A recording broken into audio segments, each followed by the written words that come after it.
Blog Talk Radio. Welcome to Institute for Personal Development, where total consciousness is the new frontier. Kriya Yoga is the union of the individual with the divine. Join us as we explore the practices that initiate this process. Good morning. Welcome to the Voice of Yoga. Let's talk consciousness. I am your hostess, Lisa Winton, and with me is Kenny Toy, also known as Swami Jayananda, founder of the Institute for Personal Development, located here in Hampton, New Hampshire. Good morning, Swami. Thank you for being here today. How are you? Good morning. I'm doing pretty good today. How about you? I'm having a great morning, thanks. And I want to thank you, listeners, for tuning in. Today on The Voice of Yoga, we will talk about Advent on November 27th, 2016, and a new moon in Sagittarius on November 29th, 2016. This show will focus on the importance of preparation in spirituality and the application of a new beginning. Listen as Swami explains how to use the transit of a new moon to get ready for the coming of the Messiah. Use these next 4 weeks to get yourself connected to the life force. Experience the transformation from being on the outside looking in to being on the inside looking out. Welcome to the Voice of Yoga. We are talking consciousness. And join our Kriya Yoga Spiritual Advance to get the light in your soul and pray on Prana. So, Swami, what I thought I would do is I would talk a little bit about the history of Advent. Now, Advent, for those folks who don't know, is a 4-week period that marks the beginning of the Christmas season.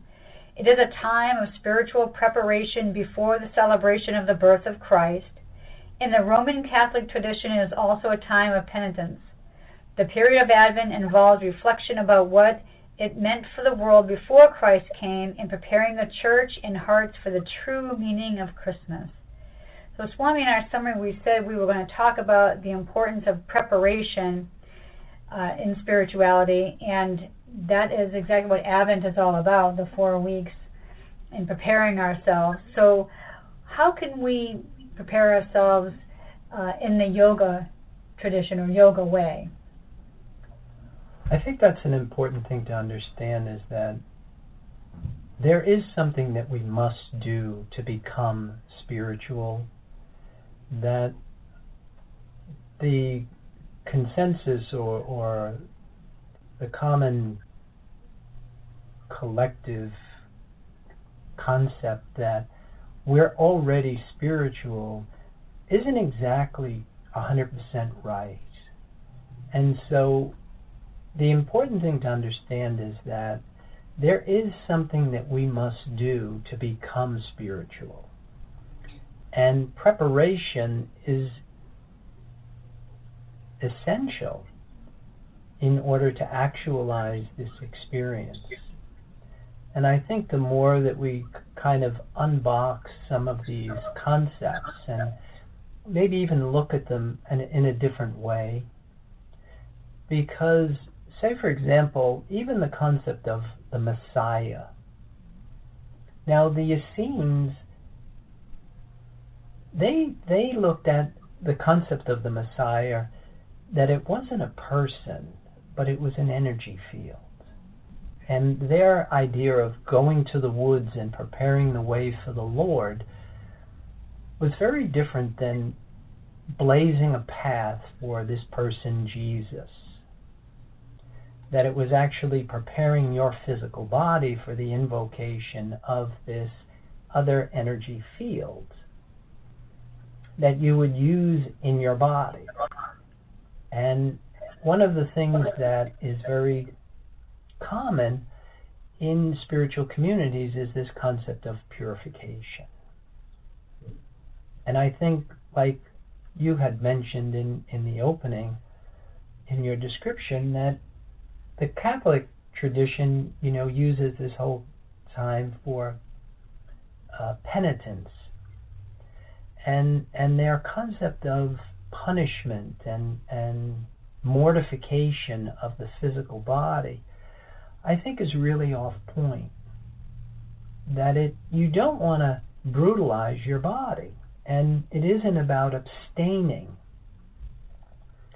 from all the things that we use in the physical world to produce feelings that we're okay, that we're happy, that, this is what we call a good time. This whole thing of purification isn't about abstaining, it's about preparation. It's about preparing the body, and then what you're basically going to do is you're going to use a different energy field, a different substance, a different dimension of reality to do all the things that we're using things in the physical world to do today, basically, to produce a simple feeling that we're happy. And I think what happens is that we make a clear distinction between worldly happiness, intellectual happiness, and eternal happiness, spiritual happiness. And it really all boils down to what it is what energy field we draw from. And a big part of the season of Advent has a lot to do with learning. There's always a lot of readings and stuff that is associated with this preparation. And in Kriya Yoga, we have our path of knowledge. It's really important to have a blueprint, to have an understanding of what it is that I'm trying to do with this particular time of the year, with this particular practice that I am employing. And then, of course, the whole concept of this particular new moon in conjunction with it, I think can be quite helpful.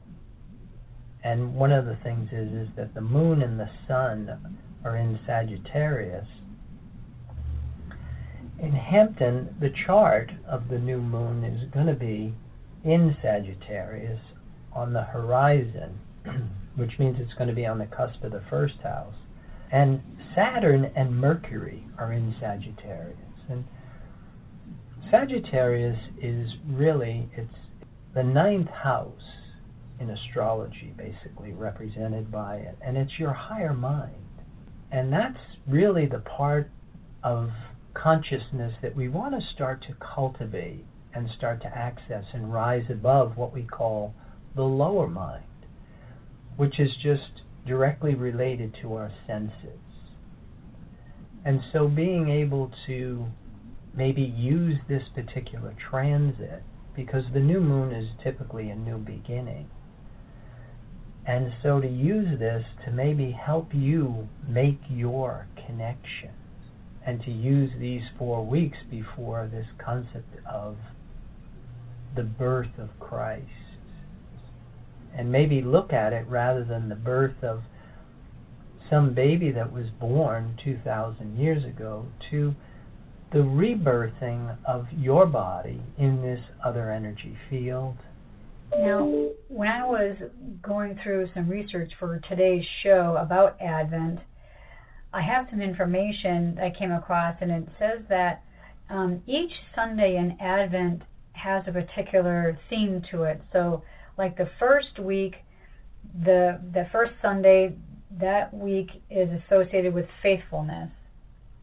And then the second and third Sundays, which feature the stories about John the Baptist, are supposed to represent hope and joy. And then the fourth Sunday, that's going to cover the events that lead up to the birth of Jesus. That week represents love. So if this week is faithfulness, how can we use the new moon, like you said, to help us with this connection to the life force? How can we use that and also celebrate this week for faithfulness? Yeah, I think it's pretty interesting that what you just talked about was using this time to develop faith, hope, and charity or love. Kind of those 3 stages are an important part in the phases of human development, where we're going from unconscious awareness to self-conscious awareness to superconscious awareness. That initially we do need a certain degree of faith. not belief without proof, but a certain degree of trust without reservation that this other energy field is going to be there for me, that I can actually use what I need as a genuine source of validation, because we do not come in with that programming. This concept of rebirthing your body in this life force is an essential part of becoming spiritual, because our bodies come in with programming, but we're looking for food, mother, and approval. We're looking for something visible and tangible. We're looking for duality, basically, which is the impermanent part of reality. And as long as we draw from that, we're in the realms of suffering and decay. So you need a certain degree of faith initially, that not something that you're going to believe in without any kind of proof. It's not blind faith, but it is a certain degree of trust that, you know what, the forces that are really important to me are there.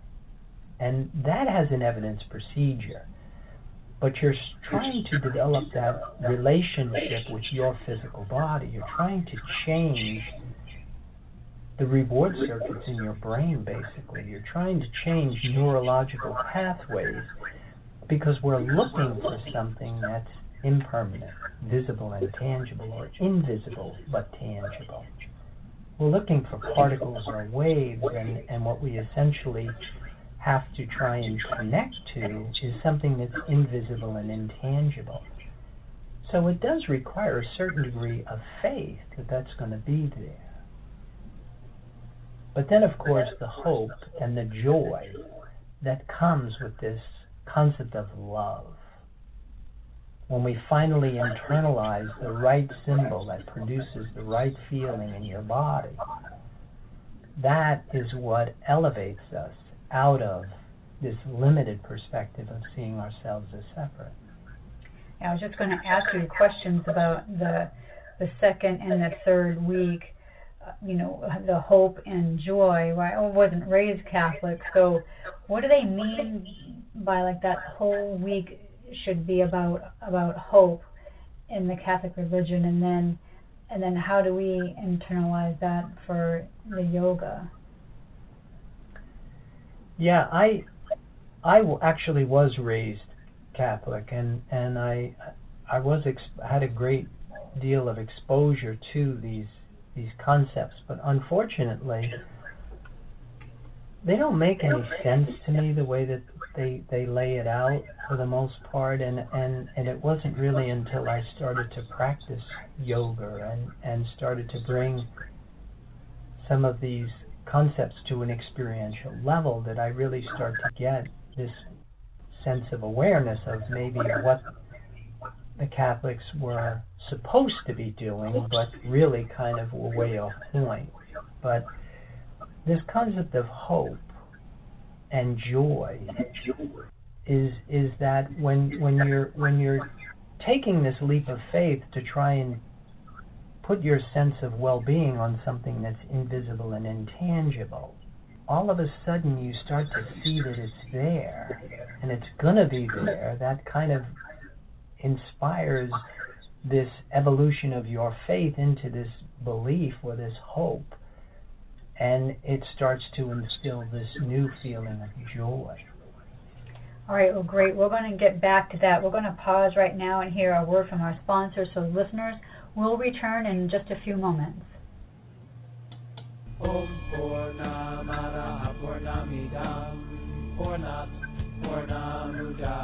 If you are looking for a Samadhi-based experience, IPD Kriya Yoga has the goods. A complete yoga program that includes the practices and the process. Kriya Yoga Theory 1 live classes and videos. Get your arms around the spiritual science of Kriya Yoga.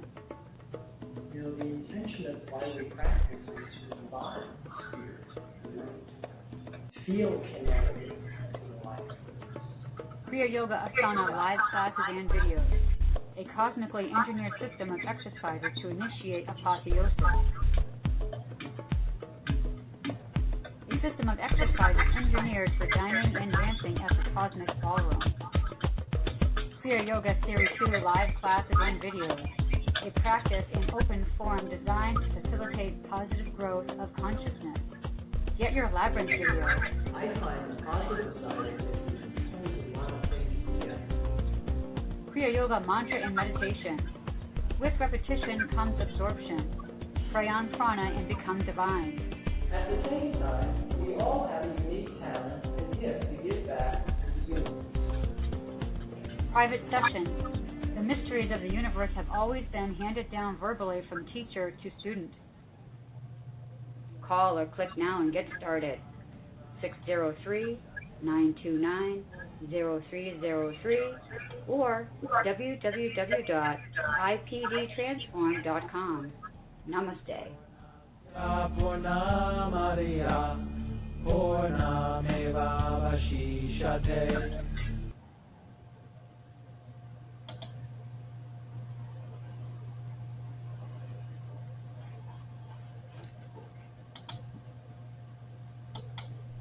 And welcome back. For those of you just joining us, you're listening to The Voice of Yoga, and we are talking consciousness. So, Swami, I want to go back to talk about those 4 weeks of Advent. Just to recap, the first week is about faithfulness, the second week, hope, third week, joy, and the fourth week is love.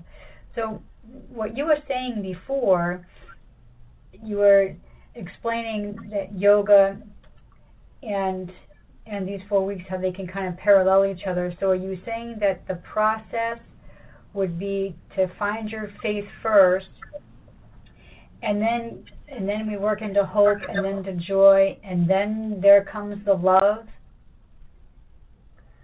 Yeah, and it's not just based on intellectualism. It's not just a lot of theory here. What you're basically trying to do is, first of all, one of the things that typically accompanied this Advent period was quite a bit of fasting. And not just punishing your body and denying your body or abstaining from things that you're accustomed to indulging yourself in. Fasting is essential in order so that you're not going to abstain from the things that you're using now to produce the feeling you're okay. You're actually purifying your body.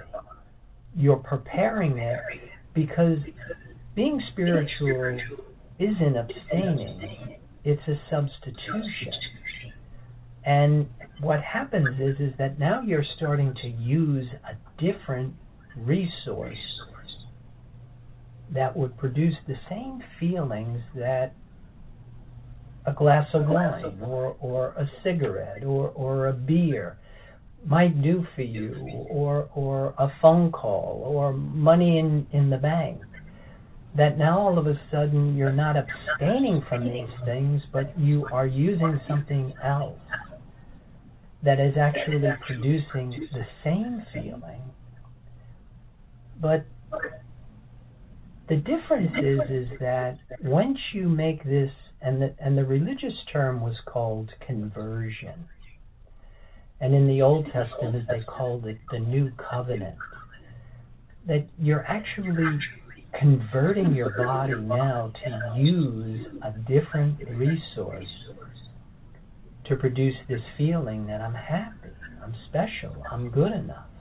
And when you start to internalize that, and the reason why you have to purify yourself is basic physics.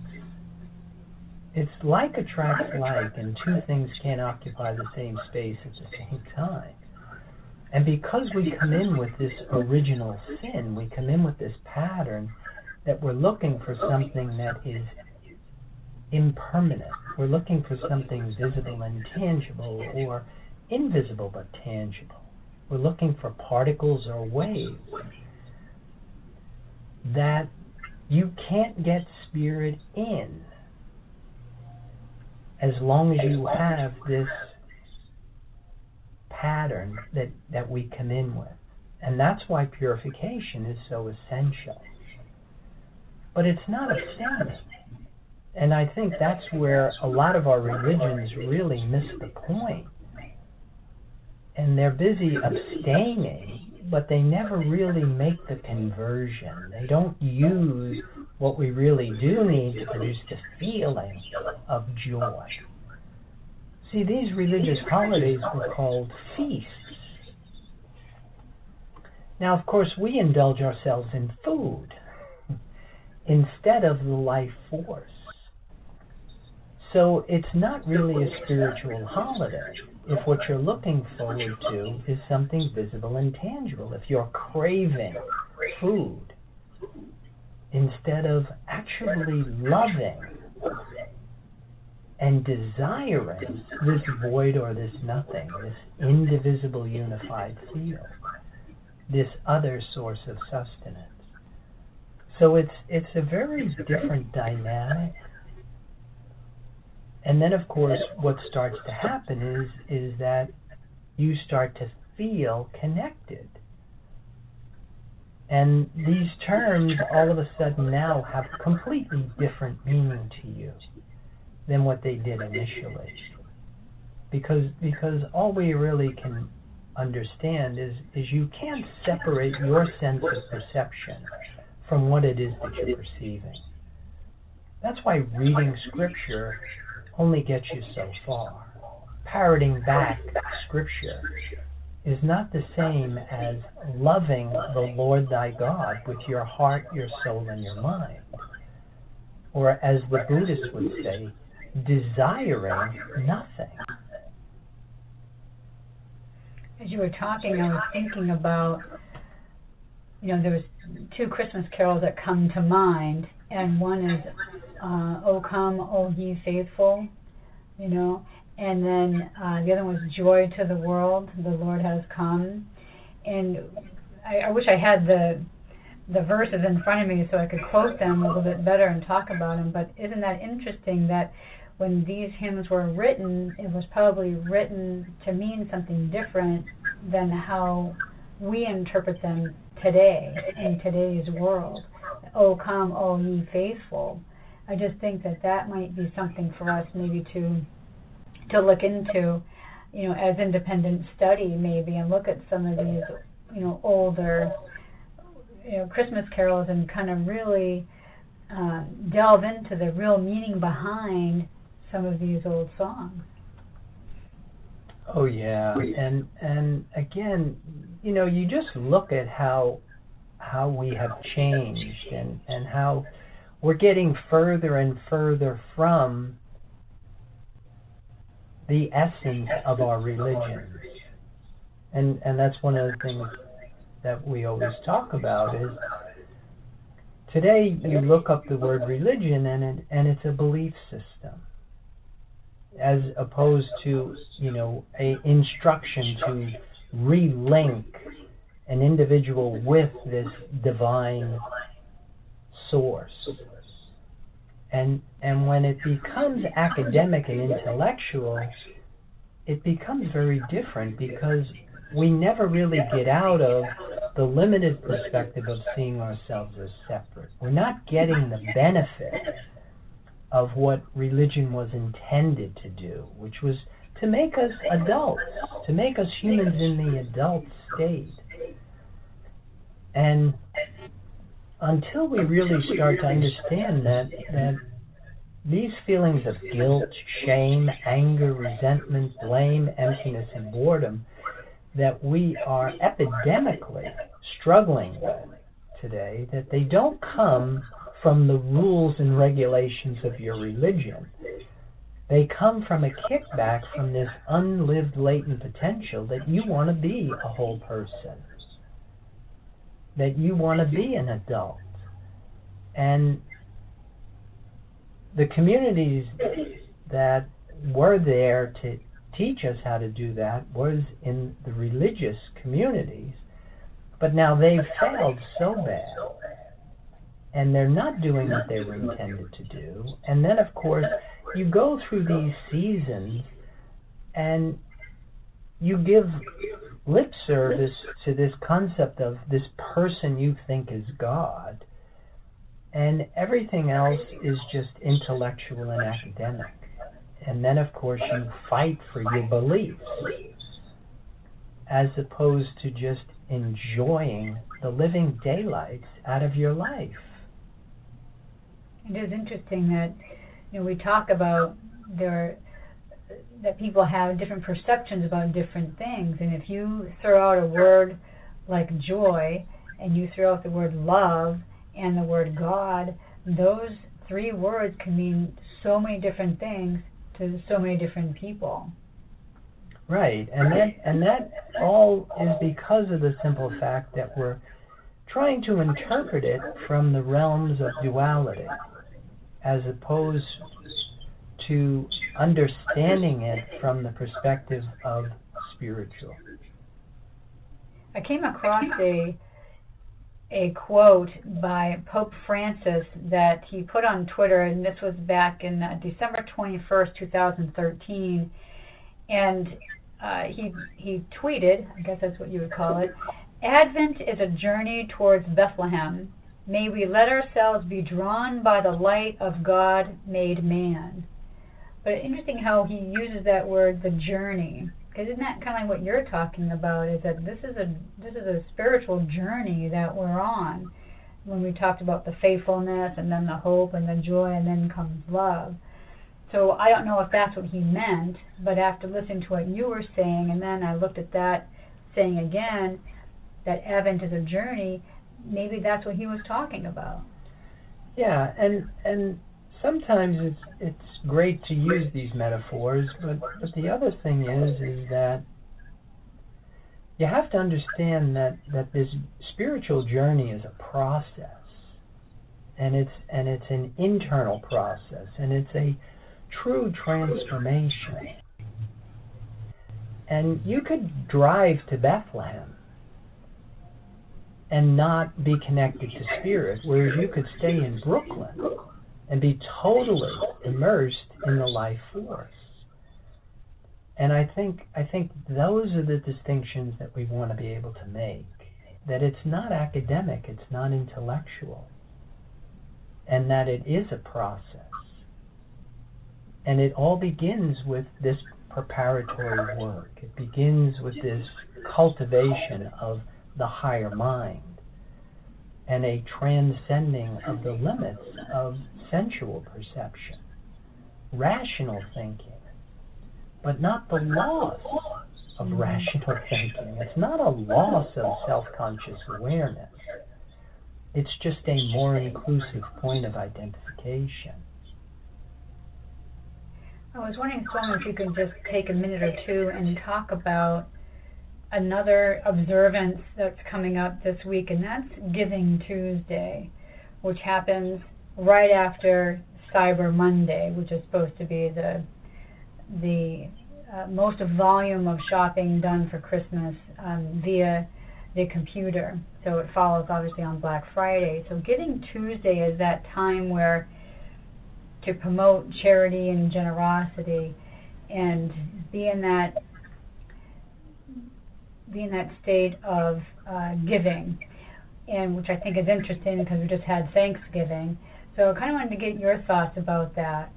Well, I have mixed thoughts about the whole thing of charity and just there's a big difference between helping and enabling. And I think the concept of teaching a person to fish as opposed to giving them a fish, that you're passing on and you're empowering them when you give them the ability to feed themselves. And I don't have any problem with helping people, but after a while it deteriorates into enabling, and they never get engaged in their own lives. And so as a result, they always have their hand out, and it's just bad conditioning. And for me to be doing this because I think I'm going to get some sort of a reward as a result of it, the whole thing starts to fall apart. And so that That's my take on it. I just want to get your opinion because it was the first I had heard of it. So I guess with that we have to start closing down our program. So listeners, I'd like to invite you out there to visit our website, www.ipdtransform.com. Once you're there, you can post comments or questions about today's show or give us ideas for future shows. But keep those comments, questions, and curiosities coming because Swami does enjoy hearing from you. And be sure to tune in next week. We're going to be talking about the Immaculate Conception, I believe. So, Swami, any other final thoughts about today's show? Well, I just wish everybody a good day. Namaste. And thank you for listening to our program, The Voice of Yoga. This is Lisa Winton along with Swami Jayananda signing off. Have a wonderful Kriya Yoga kind of day. Namaste.